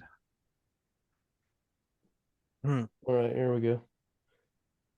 Austin Reeves pull up air ball, and the Warriors are going to end up with the lead at halftime, which is bullshit. The Lakers handed that to them. Oh, that makes me angry. You can have moments of beating yourself against Memphis. It's not going to work against a team with Steph Curry. Of course, ISO ball for Wiggins, which all day, and somehow he's fouled too. Whatever, get the fuck out of here. And then of course Tank Davis got it done last Saturday. Yeah, Thoughts? I mean Tank Davis, huge win for him. Body shot, which is tough, right? Because it wasn't at first look. When you watch the replay, you're like, oh, did he quit? Or was it a devastating body shot? It ends up being a devastating body shot. And he also knocked him down earlier in the fight. Second round, yeah. It's great for Tank in terms of his star power and getting bigger and better fights and drawing in bigger crowds. Did you see that Ryan Garcia parted ways with his coach after the fight? Yeah, I did not, but I'm not surprised. So the interesting fact is that he was with Canelo's camp, left, went with this coach, was with him for 2 fights, including this one with Tank, and is now parting ways again. And Ryan, believe it or not, brought in more eyeballs to the fight because he has a way larger social media presence. Yeah, we talked about that. A lot more social media followers. I don't like it, right? In terms of what this means for him in his future. He's younger than Tank by 3 years. He still has a lot of development to do, but you just can't keep going from camp to coach when something doesn't go your way. It just, for me, it screams like a little bit of a lack of accountability to your own flaws or preparation. That's the social media generation, though, dude. I don't like it. I don't like it either. No, I don't like it either. But it doesn't bode well for him. That's for sure. And the fight was not particularly competitive. Some cards I know had given him 2 rounds, him being Ryan Garcia. I don't know. Doesn't really matter when you get floored and you take a knee from a body shot like that. And then he actually ended up quitting on the stool, right? No. No. He got hit with the body shot, and he went down and didn't get up from the 10 count. He never got up. He never That's got right. up. He took a knee. I mean, he got up to one knee. Actually, he went down to one knee and just stayed there. And the ref called it. Yeah. Errol Spence, Gervonta Davis is going to be fun. Not Errol Spence, Devin Haney. So that'll be fun. Yeah. I mean, we're still missing out on the Errol Spence Crawford. Yeah. Which I guess at this point in time is probably never going to happen. Which is another like boxing travesty, but yep. It is what it is. That's the shit that we have to go through with all the different promotions and egos. It's not the UFC where they can just make it happen. No, they can't. No, they can't. No. They have Devin Haney's fighting pretty soon, right? Is it Friday? Yes. Is it Friday? I don't know. Let me find out. Devin. Next fight. Is he fighting Lomachenko? He is fighting Lomachenko. Yeah. It's on May 20th. Okay. And then it looks like Tyson Fury is going to fight Big Fat Andy Ruiz. Is that right? Is Fury Big Fat Andy Ruiz? That's funny. I don't know that I can think of a worse matchup for Andy Ruiz. It's again, like, he needs to be fighting Usyk. It's not happening. Yeah. 5 days ago, Andy Ruiz Jr. appears to have confirmed he will be Tyson Fury's next opponent. Get those checks, Andy.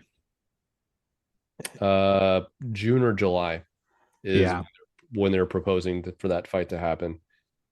Fuck, man. Like, do you see that Bivol is like ineligible to fight for one of the championship belts because they won't grant him like visa to travel into the US from Russia? I did see that.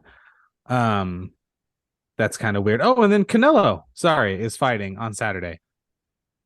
May 6th. He always fights on Cinco de Mayo. Yeah. And against a guy named John Ryder. Like some dude he's gonna knock out, right? I'm gonna go ahead and say Canelo's gonna win. I think. And yeah, he'll power Ginger for a knockout for sure. Way to go, boxing. Devin Haney and Lomachenko. That'll be fun. I won't pay for it. Teofimo Lopez, June 10th. It's not bad. I mean, Teofimo, right? After beating Lomachenko, and then the issue that he's had after that, I'm a little bit down on him. He lost to Kambosos, right? Kambosos, yeah. But also, like, he had like some serious. It was either like some weight cutting issues or health issues. I don't know. I don't see him as the same potential of fighter. I would agree. And then Lomachenko, right? That's just missed. Not that he's missed potential because he did the very best and he held all the belts in his weight class, but now he's in his mid-30s, and you have the next wave of fighters that are just, I guess, coming up to dethrone the previous champion. So that's just the circle of life.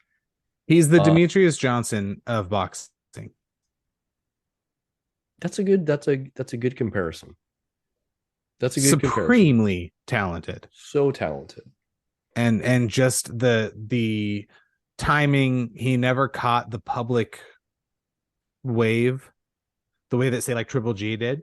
Right, there was a window of time where Triple G was like, all the boxing fans were like, well, what about Triple G? But like, he wasn't in the public sphere. And Lomachenko, kind of the same thing. Yeah, agreed. I mean, the thing was, Triple G, he got the notoriety for the knockouts, and Lomachenko was all precision and speed. Mm-hmm. His ability to use footwork and his movement to get in and out and just put a pace on people and not get touched. It's in an MMA sense, it's like similar to what Anderson Silva used to do and Michael Venom Page, in their ability to use quickness and speed and hit and not get hit is fantastic. I agree. Aaron, final thoughts? I am so tired. You survived the storm or the tornado, was it? Yeah, they had some tornado warnings, and everything ended up being okay, right? Oh yeah, did I send you guys the picture of the hail? Yeah, like some golf ball. No, not like golf ball, but like ping pong ball sized hail for sure. Yeah, they were quarters. Yeah, they were definitely quarters in diameter. They were big. They were spheres for sure. Yeah, no damage to the vehicles, which is surprising. Yes, yeah, that was very surprising. Riley had to pull over and was kind of stuck on the side of the road for a few minutes. Damn. So it was fun. Yeah. But yeah, off air, so to speak, I have something to share. Yeah. Should we go off air 2024? Yeah, off air 2024. You don't need to hear this. Yeah, you know why I love MMA so much? It's pretty neat. That is 100% true, but it's also because it brings us together. You know what? Violence really does bring people together.